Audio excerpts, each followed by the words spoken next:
ಈರುಳಿನಲಂದು ಅಮ್ಮನು ಕೆಲಸದೊಳಿರುತ್ತಿರೆ ಕಂಡು ಗೋಪಿಯು ಪುಟ್ಟು ಹೊರಗಡೆ ಬಂದು ಬಾವಿಗೆ ಇಣುಕಿದರು. ಬಾವಿಲಿ ಚಂದ್ರನ ಬಿಂಬವ ಕಂಡು ಚಂದ್ರನು ಬಾವಿಗೆ ಬಿದ್ದನು ಎಂದು ಅಯ್ಯೋ ಪಾಪವೇ ಎನ್ನುತ್ತಲೊಂದು ಕೊಕ್ಕೆಯ ಹುಡುಕಿದರು.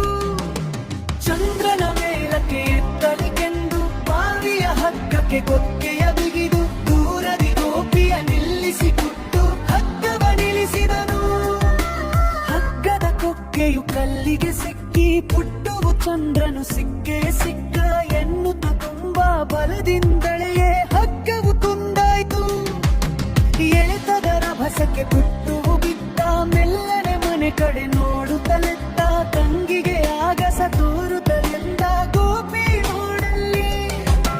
ಚಂದ್ರನ ಮೇಲಕ್ಕೆ ಏರಿಸಿ ಬಿಟ್ಟೆ ನಮ್ಮಯ ದೇವರ ಬದುಕಿಸಿಕೊಟ್ಟೆ ಅಮ್ಮಗೆ ಗೊಂಬಾ ಬರೆನ ಕೆಟ್ಟೆ ಎಂದ ಹೊಡಿದ ಪುಟ್ಟು.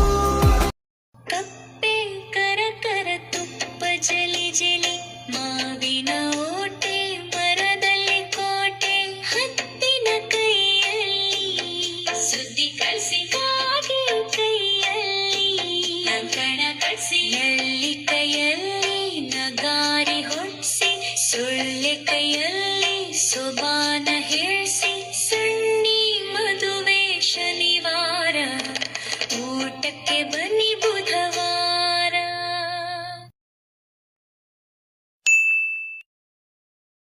ಬೇಸಿಗೆ ರಜೆಯಲ್ಲಿ ಅಪ್ಪನ ಜೊತೆ ನಾ ಹಳ್ಳಿಗೆ ಹೋಗುವೆನು. ಬೆವರನ್ನು ಸುರಿಸುವ ರೈತರ ಜೊತೆಯಲ್ಲಿ ನಾನು ದುಡಿಯುವೆನು. ಮುಗಿಲನೆ ಮುಟ್ಟುವ ಎತ್ತರ ದನಿಯಲ್ಲಿ ಹಾಡನ್ನು ಹೇಳುವೆನು. ಜಗದಲ್ಲಿ ನಡೆದಿಹ ಕೌತುಕ ವಿಷಯವ ಅವರಿಗೆ ತಿಳಿಸುವೆನು. ತೋಟದಿ ಬೆಳೆದಿಹ ಬಗೆ ಬಗೆ ಹಣ್ಣಿನ ಸವಿಯನ್ನು ಸವಿಯುವೆನು.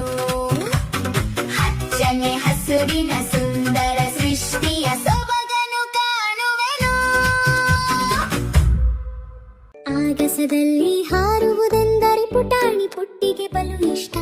ರೆಕ್ಕೆಗಳಿಲ್ಲದೆ ಹಾರಲು ಹೋದರೆ ಆಗದ ತೊಂದರೆ ಇದು ಕಷ್ಟ. ಒಂದಿನ ಇದ್ದಕ್ಕಿದ್ದಂತೆ ಪುಟ್ಟಿಗೆ ರೆಕ್ಕೆಯು ಬಂದಿತ್ತು. ಹಕ್ಕಿಯ ಹಾಗೆ ಹಾರುವ ಮನಕ್ಕೆ ಹೆಚ್ಚಿನ ಹರುಷವ ತಂದಿತ್ತು. ಕೂಡಲೇ ಪುಟ್ಟಿ ಅಣ್ಣನ ಜಿಗಿದು ಆಗಸಗೊಡಲಿಗೆ ಹಾರಿದಳು. ಹಾರುತ್ತ ತೇಲುತ್ತ ಮುಂದಕ್ಕೆ ಸಾಗಿ ಚಂದ್ರನ ಮಡಿಲನ್ನು ಸೇರಿದಳು. ಚಂದ್ರನ ಮೇಲೆ ನೆಟ್ಟಗೆ ನಿಂತು ಭೂಮಿಯ ಕಡೆಗೆ ನೋಡಿದರೆ ನೇರಳೆ ಬಣ್ಣದ ಚೆಂಡಿನ ಹಾಗೆ ಕಂಡಿತು ಅವಳಿಗೆ ನಮ್ಮ ಧರೆ. ಚಂದ್ರನ ಬಿಟ್ಟು ಮೇಲಕ್ಕೆ ಹಾರಿ ಸೇರಲು ಮಂಗಳವಾ ಕೆಂಪಗೆ ಬಣ ಬಣ ಗುಟ್ಟುತ್ತಲಿತ್ತು. ಕಾಣಲಿಲ್ಲ ಯಾವುದೇ ಜೀವ.